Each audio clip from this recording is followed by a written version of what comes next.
Detektif Halim lagi ngopi santai di kafe langganannya saat dia mendengar pengunjung wanita berdebat sengit dengan pelayan. Dia langsung menghampiri mereka untuk menanyakan duduk masalahnya. Menurut pengakuan si pelayan, ibu ini udah pesen sup tapi si ibu membantahnya. Detektif Halim langsung tahu pembohongnya. Kira-kira siapa ya?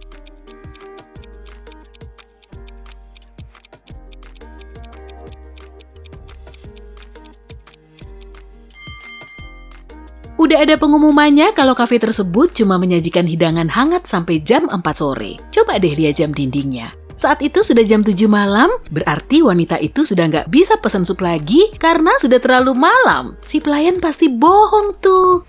Saat Chris nonton TV di ruang tengah, istrinya yang lagi hamil besar masih sibuk masak di dapur. Tiba-tiba Chris mengeluh kurang enak badan, kemudian jatuh pingsan. Istrinya segera ganti baju dan melarikannya ke rumah sakit. Setelah siuman, Chris jadi linglung dan gak inget dengan istrinya. Ada 3 cewek yang mengaku sebagai istrinya, jadi istri Chris yang mana?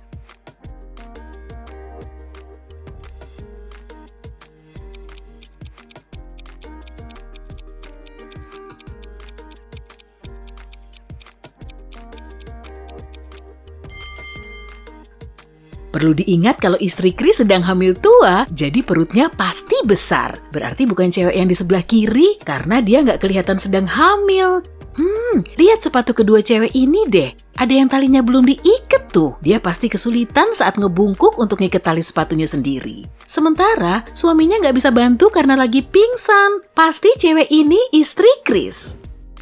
Ya ampun, Ismi nggak pernah kapok keluyuran di tengah hutan. Saat mau pulang di sore hari, dia malah kesasar. Akhirnya, lagi-lagi dia sampai di rumah penyihir. Setelah masuk, dia ngelus-ngelus anabul dan minta si penyihir untuk ditunjukkan jalan pulang. Saat itu si penyihir sedang sibuk merencanakan usaha ternak kodok. Jadi dia perlu bantuan Ismi. Kalau bisa membantunya, Ismi akan lolos dari situ. Tapi kalau gagal, Ismi harus tinggal di situ selamanya dengan menjadi budak di peternakan kodoknya. Penyihir itu punya 2 kodok, kodoknya akan bertambah 2 kali lipat setiap hari. Penjualnya bilang kolam itu akan dipenuhi kodok setelah 100 hari. Dia perlu nunggu berapa hari agar kolam itu terisi setengahnya?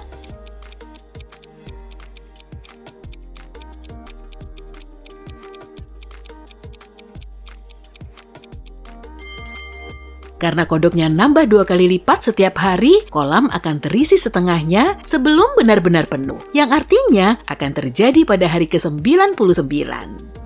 Saat berekspedisi, Amy melihat gua tua yang dulunya dipakai para bajak laut untuk nimbun harta karun. Di antara 4 peti, cuma 1 yang berisi emas. Kalau Amy sampai salah milih peti, dia akan terkurung di dalam gua selamanya. Di peti pertama tertulis, harta karunnya ada di peti kedua atau 4. Di peti kedua juga ada tulisannya yang berbunyi, harta karunnya di peti 1 atau 3. Kemudian di peti ketiga tertulis, ada di sini. Dan di peti keempat tertulis, gak ada di sini. Dari semua tulisan ini cuma 1 pernyataan yang dianggap benar. Peti mana yang harus Amy pilih?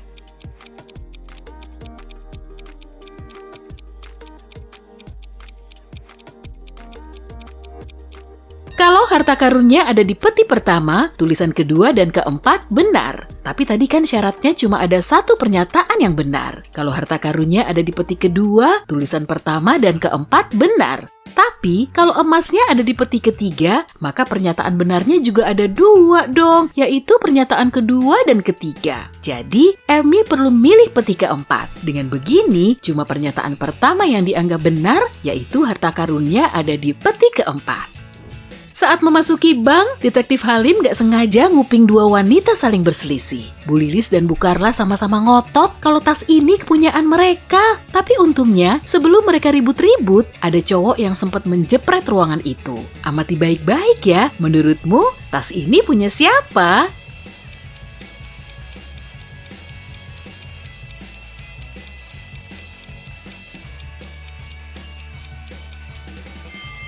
Tas itu berada di antara Bu Carla dan Bu Lilis. Tapi, tangan Bu Lilis sedang digips dan posisi tas ada di dekat lengannya yang patah. Kalau tas itu memang punyanya, pasti dia akan memakainya di tangan kiri kan? Jadi, tas itu pasti punya Bu Carla.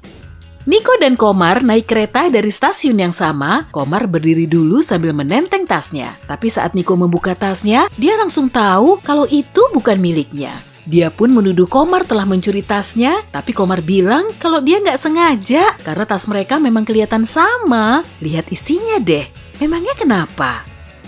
Tas Komar cuma berisi boneka kain, sedangkan tas Niko berisi sejumlah barang elektronik dan buku.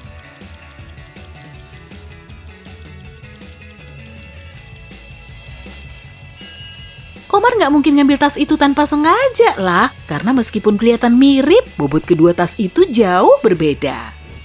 Bu Mila sedang asik nyiapin kado Natal untuk keluarganya. Setelah semuanya beres, dia langsung mandi. Tapi setelah dia kembali, satu hadiahnya hilang. Dia langsung turun ke lantai bawah untuk menginterogasi anggota keluarganya. Semuanya ngaku nggak ngambil kado itu, bahkan suaminya bilang dia nonton TV sepanjang pagi. Anak pertamanya Adinda bilang dia lupa ngangkat jemuran yang masih di luar. Lalu anak keduanya Yeni bilang dia sedang makan di dapur. Apa kamu tahu pembohongnya?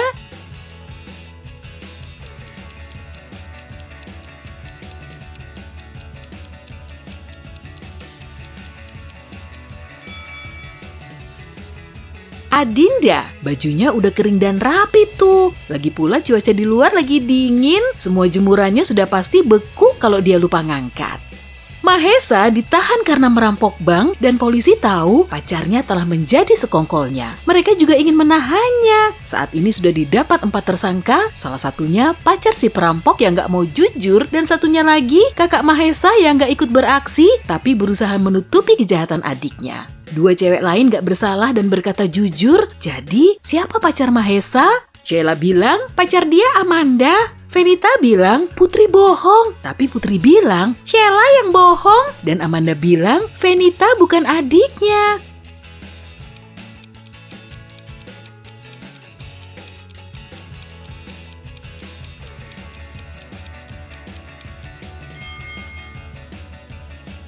Kalau Sheila berkata jujur, berarti Amanda bohong. Maka Venita adalah kakak Mahesa yang gak jujur. Kalau gitu, Putri berkata jujur dong. Pernyataan ini malah bertentangan karena Sheila berkata jujur, padahal dia bohong. Jadi Putri berkata jujur dan Venita bohong. Amanda pasti juga jujur. 2 pembohongnya adalah Sheila dan Venita karena mereka adalah pacar dan kakak Mahesa. Amanda juga bilang kalau Venita bukan kakak Mahesa, maka Sheila adalah kakak Mahesa dan Venita pacarnya. Saat sedang nonton TV, Ezra mendapat telepon. Detektif Halim ngasih tahu kalau temannya Joshua telah diracun dan dia minta Ezra untuk segera datang. Sesampainya di lokasi, Ezra langsung ditahan karena telah meracun Joshua. Loh, kok bisa?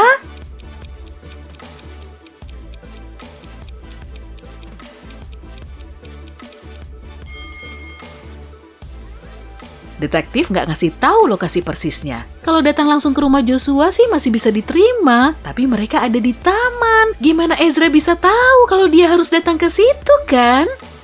Pak Pos menghubungi Detektif Halim karena seseorang memerlukan bantuan. Kemudian dia memberitahu alamatnya dan sesampainya di TKP, detektif menemukan Pak Han terikat di kursi. Pak Han bilang dia telah terikat di situ selama berjam-jam. Di malam sebelumnya, seseorang telah membobol rumahnya, mengikat tubuhnya, lalu mencuri semua uangnya. Saat itu istrinya sedang keluar kota. Saat Pak Pos mengantar surat di pagi hari, dia langsung minta tolong. Tapi Detektif Halim gak percaya dengan cerita Pak Han. Katanya dia telah merencanakan semua skenarionya. Kenapa ya dia gak percaya dengan Pak Han?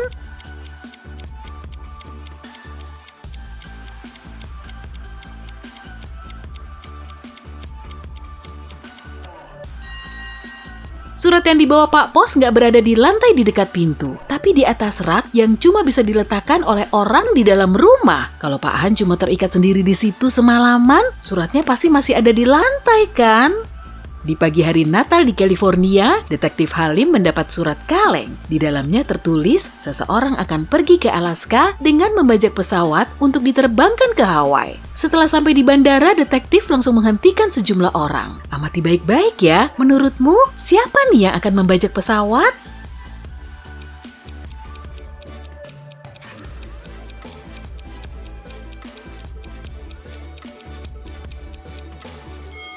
Pasti cowok yang berada di antrian pertama. Saat itu Natal dan mereka akan pergi ke Alaska. Pasti hawanya sangat dingin kan? Tapi dia cuma pakai baju tipis dan gak bawa barang. Wah, pasti dia udah tahu tuh kalau pesawatnya gak akan mendarat di Alaska yang dingin. Doni, Karin, dan Gita berteman akrab sejak lama. Amati baik-baik deh, mana nih di antara mereka yang jadi miliarder?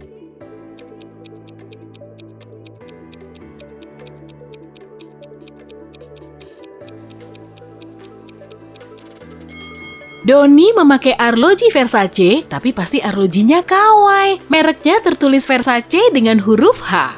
Karin memakai gelang emas, tapi cat kukunya banyak goresan. Kita cuma pakai satu gelang, tapi mereknya Gucci dan perak. Dan kuku-kukunya tampak sangat rapi. Jadi bisa dibilang, Gita lah sang miliarder.